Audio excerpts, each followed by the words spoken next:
എല്ലാവർക്കും നമസ്കാരം. ആദ്യമേ തന്നെ ഏവർക്കും എൻ്റെ ഓണാശംസകൾ. ഓണം നമ്മുടെ സംസ്കാരത്തിൻ്റെ ഒരു അവിഭാജ്യ ഘടകമാണ്. ഓണം നമ്മളിൽ സന്തോഷത്തിൻ്റെയും സമൃദ്ധിയുടെയും ഓർമ്മകൾ നിറയ്ക്കുന്നു. ഓണത്തിൻ്റെ ഐതിഹ്യങ്ങളെക്കുറിച്ച് നമ്മൾ കണ്ണോടിക്കുമ്പോൾ നമുക്ക് ഏവർക്കും സുപരിചിതമായിട്ടുള്ള ഒരു ഐതിഹ്യമാണ് മഹാബലിയും വാമനനും ചേർന്നുള്ള ഓണത്തെക്കുറിച്ചുള്ള ഐതിഹ്യം. അവിടെ നമ്മൾ കേട്ടുപരിചയമുള്ള ഒരു പാട്ടുണ്ട്.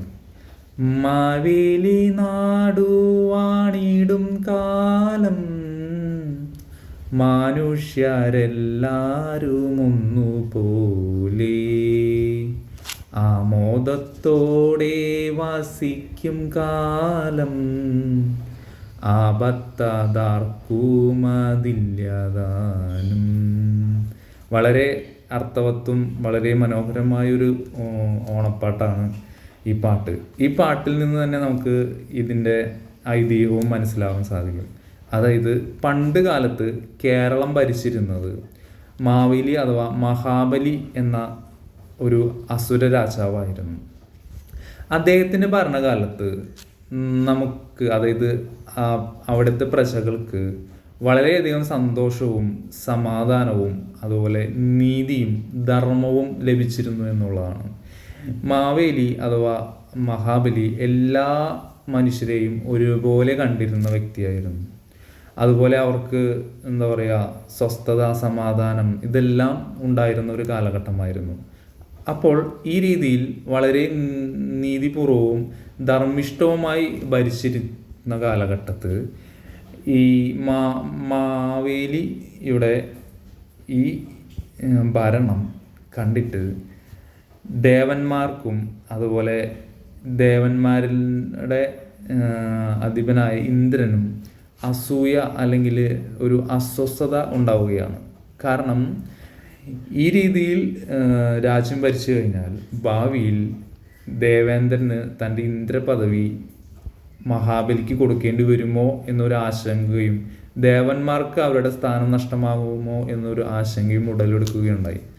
അതിൻ്റെ ഭാഗമായി ഇവർ മഹാവിഷ്ണുവിനെ കാണുകയും ഇവരുടെ പരാതി ബോധിപ്പിക്കുകയും ചെയ്തു. ഇതിന് പരിഹാരം എന്ന രീതിയിൽ മഹാവിഷ്ണു എടുത്ത 5ാമത്തെ അവതാരമാണ് വാമനമൂർത്തിയുടെ അവതാരം. അങ്ങനെ വാമനമൂർത്തിയെ അവതാരം എടുത്തത് തിരുവോണം നാൾ, അതായത് ചിങ്ങമാസത്തിലെ തിരുവോണം നാളിലാണ് ഈ അവതാരം എടുത്തത് എന്നാണ് പറയപ്പെടുന്നത്. അങ്ങനെ അവതാരം എടുത്ത് മഹാബലിയുടെ ഒരു വിശ്വജിത്ത് യാഗത്തിലേക്ക് വാമനമൂർത്തി വരികയും എന്നിട്ട് മഹാബലിയോട് 3 അടി സ്ഥലം ദാനമായിട്ട് ചോദിക്കുകയുമാണ് ഉണ്ടായത്. അപ്പോൾ മഹാബലി ഒരു ദാനശീലനായതുകൊണ്ടും അതുപോലെ കുറച്ച് അഹങ്കാരവും കൂടിയുള്ള വ്യക്തിയായിരുന്നു. അഹങ്കാരം എന്ന് പറഞ്ഞു കഴിഞ്ഞാൽ ആര് എന്ത് ചോദിച്ചാലും അത് നൽകും എന്നൊരു എന്താ പറയുക, ഒരു വിശ്വാസം, ആ വിശ്വാസം അധികമാകുമ്പോൾ അതൊരു അഹങ്കാരം കൂടിയാകുമല്ലോ. അപ്പോൾ ഈ ഒരു ബാലകൻ, വാമനമൂർത്തി ആയ ഒരു ബാലകൻ വന്ന് 3 അടി മണ്ണ് ചോദിച്ചപ്പോൾ നിസ്സംശയം മഹാബലി എന്തു പറഞ്ഞു? ഓക്കെ പറഞ്ഞു. പക്ഷേ മഹാബലിയുടെ ആചാര്യനായ ശുക്രാചാര്യന് കാര്യം മനസ്സിലായി. ആരാണ് വന്നിരിക്കുന്നതെന്നും എന്തിനാണ് എന്നും ഇനി എന്താണ് സംഭവിക്കുകയെന്നും കാര്യം മനസ്സിലാക്കിയപ്പോൾ ശുക്രാചാര്യൻ മഹാബലിയെ വിലക്കുകയുണ്ടായി. പക്ഷേ വാക്ക് കൊടുത്തു പോയതുകൊണ്ട് ആ വാക്കിന് കൊടുക്കുന്ന ആ ഒരു എന്താ പറയുക വില, അല്ലെങ്കിൽ ആ വാക്ക് നടപ്പാക്കാൻ കൊടുക്കുന്ന ആ ഒരു മനോഭാവം കാരണം മഹാബലി അത് സമ്മതിക്കുകയാണ് ചെയ്തത്. പിന്നീട് സംഭവിച്ചത് ഈ വാമനമൂർത്തി വലിയ ഭീമാകാരമായൊരു രൂപം, അതായത് തൻ്റെ വിശ്വരൂപം അവിടെ കാണിക്കുകയാണ് ചെയ്തത്. ആ വിശ്വരൂപം കണ്ട് അതിശയിച്ച മഹാബലി നിൽക്കുമ്പോൾ വാമനമൂർത്തി ആദ്യത്തെ അടി, അതായത് ആദ്യത്തെ ചുവടിലൂടെ ഭൂമി മൊത്തത്തെ അളക്കുകയും രണ്ടാമത്തെ ചുവടിലൂടെ ആകാശം മൊത്തം അളക്കുകയും മൂന്നാമത്തെ അടി വയ്ക്കാൻ സ്ഥലമില്ലാതെ വരികയും ചെയ്തു. അങ്ങനെ മൂന്നാമത്തെ അടി വയ്ക്കുന്നതിന് വേണ്ടിയിട്ട് സ്ഥലമില്ലാതായപ്പോൾ മഹാബലി എന്ത് ചെയ്തെന്ന് വെച്ചാൽ തൻ്റെ ശിരസ് കാണിച്ച് മൂന്നാമത്തെ അടി തൻ്റെ ശിരസിൽ വെച്ചുകൊള്ളാൻ അഭ്യർത്ഥിക്കുകയാണ് ചെയ്തത്. അങ്ങനെ മൂന്നാമത്തെ അടി ശിരസിൽ വെച്ച് ആ പ്രവൃത്തി പൂർത്തിയാക്കുകയും മഹാബലി തൻ്റെ വാക്ക് പാലിക്കുകയും ചെയ്തു. 3 അടി മണ്ണ് 3 അടി സ്ഥലം കൊടുക്കാം എന്നുള്ള വാക്ക് പാലിക്കുകയുമാണ് അവിടെ ചെയ്തത്. അപ്പോൾ ഇതാണ് നമുക്ക് ഏവർക്കും സുപരിചിതമായിട്ടുള്ള കഥ. അപ്പോൾ ഇങ്ങനെ മൂന്നാമത്തെ കാല് മഹാബലിയുടെ ശിരസിൽ വെച്ചിട്ട് മഹാബലിയെ പാതാളത്തിലേക്ക് ചവിട്ടിത്താഴ്ത്തുകയാണ് ഉണ്ടായത് എന്നാണ് പറയപ്പെടുന്നത്. അപ്പം അങ്ങനെ പാതാളത്തിലേക്ക് അയക്കുന്ന സമയത്ത് മാവേലി അഥവാ മഹാബലി വാമനമൂർത്തിയോട് ഒരു അവസാനത്തെ ആഗ്രഹം എന്ന പോലെ ഒരു കാര്യം ആവശ്യപ്പെട്ടു. അതാണ് തൻ്റെ പ്രജകളെ കാണാൻ വേണ്ടി വർഷത്തിലൊരിക്കൽ തിരിച്ചു വരണം, പാതാളത്തിൽ നിന്ന് തിരിച്ചു വരണം എന്നായിരുന്നു ആ ആവശ്യം. അത് മഹാവിഷ്ണുവായ വാമനമൂർത്തി അംഗീകരിക്കുകയും ചെയ്തു. അങ്ങനെയാണ് വർഷത്തിലൊരിക്കൽ തൻ്റെ പ്രജകളെ കാണാൻ വേണ്ടി മാവേലി കേരളത്തിലേക്ക് വരുന്നു എന്ന് ഉള്ള ഒരു ആശയം ഉണ്ടാവുകയും അതിൻ്റെ ഭാഗമായി ഓണം എന്ന ആഘോഷം, അതായത് മഹാബലിയെ വരവേൽക്കാനായി ഓണം എന്ന ആഘോഷം സൃഷ്ടിപ്പെടുകയും ചെയ്തത് എന്നാണ് പറയപ്പെടുന്നത്. ഇതാണ് നമുക്ക് ഏവർക്കും അറിയപ്പെടുന്നതും സുപരിചിതവും വളരെ ജനപ്രിയവുമായിട്ടുള്ള ഒരു ഐതിഹ്യം. പിന്നീട് ഈ ഐതിഹ്യത്തിന് തന്നെ വേറൊരു വിവക്ഷയും കൂടി പറയുന്നുണ്ട്. അതായത് ഇവിടെ വാമനമൂർത്തി മഹാബലിയെ പാതാളത്തിലേക്കല്ല പറഞ്ഞയച്ചത്, അതിന് പകരമായി സുതലം, അതായത് സുതലത്തിലേക്ക് പറഞ്ഞയച്ചു. അതായത് പാതാളം ഭൂമിക്ക് താഴെയും സുതലം ഭൂമിക്ക് മുകളിലുമാണ് എന്നാണ് പറയപ്പെടുന്നത്. അപ്പോൾ ഈ മഹാബലിയുടെ ഈ നല്ല ഭരണവും അദ്ദേഹത്തിൻ്റെ ദാനശീലവും വാക്ക് പാലിക്കുന്നതിനോടുള്ള മനോഭാവവും കണ്ടിട്ട് മഹാവിഷ്ണുവായ വാമനൻ മാവേലിയെ സുതലത്തിലേക്ക് പറഞ്ഞയച്ചു എന്നാണ് പറയുന്നത്. എന്നിട്ട് അവിടെ മഹാബലിക്ക് ഇന്ദ്രപദവി നൽകി എന്നും പറയപ്പെടുന്നുണ്ട്. അങ്ങനെ ഒരു വിവക്ഷയും ഇതിൽ പറയപ്പെടുന്നുണ്ട്.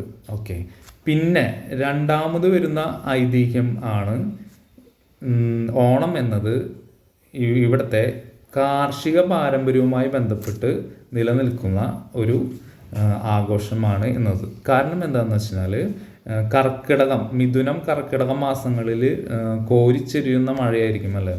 അപ്പോൾ കർക്കിടകത്തിനെ പഞ്ഞമാസം എന്നുകൂടിയാണ് പറയപ്പെടുന്നത്. ഈ പഞ്ഞമാസം കഴിഞ്ഞ് സമൃദ്ധിയിലേക്ക്, അതായത് വിളവെടുപ്പിൻ്റെ മാസം കൂടിയാണ് ചിങ്ങമാസം.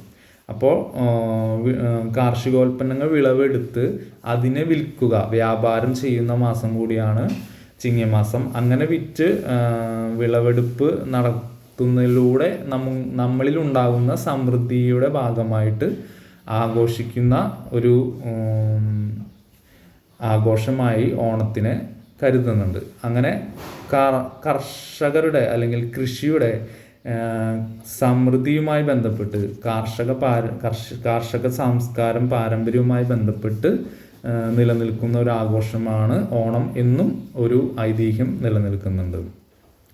അതുപോലെ മൂന്നാമതൊരു ഐതിഹ്യം എന്ന് പറയുന്നത് തൃക്കാക്കര എന്ന സ്ഥലവുമായി ബന്ധപ്പെട്ടും തൃക്കാക്കര നടന്നു വന്നിരുന്ന ഒരു ആഘോഷവുമായി ബന്ധപ്പെട്ട് നിലനിന്നിരുന്നതാണ് ഈ ഓണം. പിന്നീട് അത് ഓണം എന്ന രീതിയിലേക്ക് വ്യാപിപ്പിക്കുകയും ചെയ്തു എന്ന് പറയപ്പെടുന്നുണ്ട്. അപ്പോൾ തൃക്കാക്കരയിൽ നടന്നിരുന്ന ഒരു ആഘോഷമായാണ് ഓണത്തിനെ കാണുന്നത് ഈ ഐതിഹ്യത്തിൽ. അപ്പോൾ അവിടെ തൃക്കാക്കരയിൽ വാമനമൂർത്തി ക്ഷേത്രമുണ്ട്.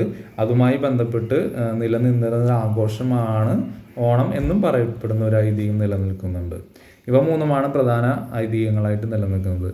പിന്നെയൊരു ഐതിഹ്യം, വേറിട്ടൊരു ഐതിഹ്യം എന്ന് പറയുന്നത് ഈ ഓണം എന്ന് പറയുന്നത് യഥാർത്ഥത്തിൽ വാമനമൂർത്തിയെ വരവേൽക്കുന്നതിന് വേണ്ടി, അതായത് മഹാബലിയെ പാതാളത്തിലേക്ക് അയച്ച മഹാവിഷ്ണുവിൻ്റെ അവതാരമായ വാമനമൂർത്തിയെ ആരാധിക്കുന്നതിനും വരവേൽക്കുന്നതിനും വേണ്ടിയാണ് ഓണം എന്ന ആഘോഷം അല്ലെങ്കിൽ ഓണം നമ്മൾ ആഘോഷിക്കുന്നത് എന്ന് പറയപ്പെടുന്നു. ഇത് കൂടുതൽ ആരും അറിയാത്ത, കേട്ടിട്ടില്ലാത്ത അല്ലെങ്കിൽ കുറച്ച് ആളുകൾക്ക് മാത്രം അറിയുന്ന ഒരു ഐതിഹ്യമാണ് ഈ ഐതിഹ്യം.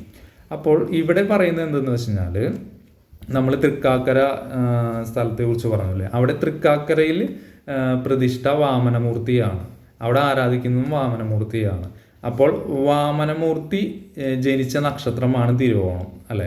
അപ്പോൾ ചിങ്ങമാസത്തിലെ തിരുവോണത്തിലാണ് നമ്മൾ ആദ്യം പറഞ്ഞ നമുക്ക് സുപരിചിതമായിട്ടുള്ള ഐതിഹ്യം നടക്കുന്നത്. അപ്പോൾ ആ ചിങ്ങമാസത്തിലെ തിരുവോണത്തിൽ വാമനമൂർത്തി ജനിച്ചതുമായി ബന്ധപ്പെട്ട് ആ ദിവസം വാമനമൂർത്തിയെ വരവേൽക്കാനും ആരാധിക്കാനും വേണ്ടിയാണ് ഓണം ആഘോഷിക്കുന്നത് എന്ന് ഒരു ഐതിഹ്യം കൂടി നിലനിൽക്കുന്നുണ്ട്. അപ്പോൾ അങ്ങനെ നോക്കുമ്പോൾ യഥാർത്ഥത്തിൽ നമ്മൾ മാവേലി അഥവാ മഹാബലിയെ അല്ല വരവേൽക്കുന്നത്, വാമനമൂർത്തിയാണ് എന്ന് പറയാം. അപ്പോൾ അതിന് ഉദാഹരണമാണ് നമ്മുടെ അമ്മമാരും അമ്മൂമ്മമാരും എല്ലാം വെളുപ്പിനെ എണീറ്റ് ഓണം കൊണ്ടതിന് ശേഷം ആർപ്പ് വിളിച്ച് പറയാറുണ്ട് അല്ലേ, തൃക്കാക്കരയപ്പോ മാതേവോ ഞാനിട്ട പൂക്കളം കാണാൻ വായോ എന്ന് പറഞ്ഞുകൊണ്ട് അവർ ഓണത്തിനെ വരവേൽക്കാറുണ്ട്. അപ്പോൾ അവിടെ തൃക്കാക്കരയപ്പൻ എന്ന് പറയുന്നത്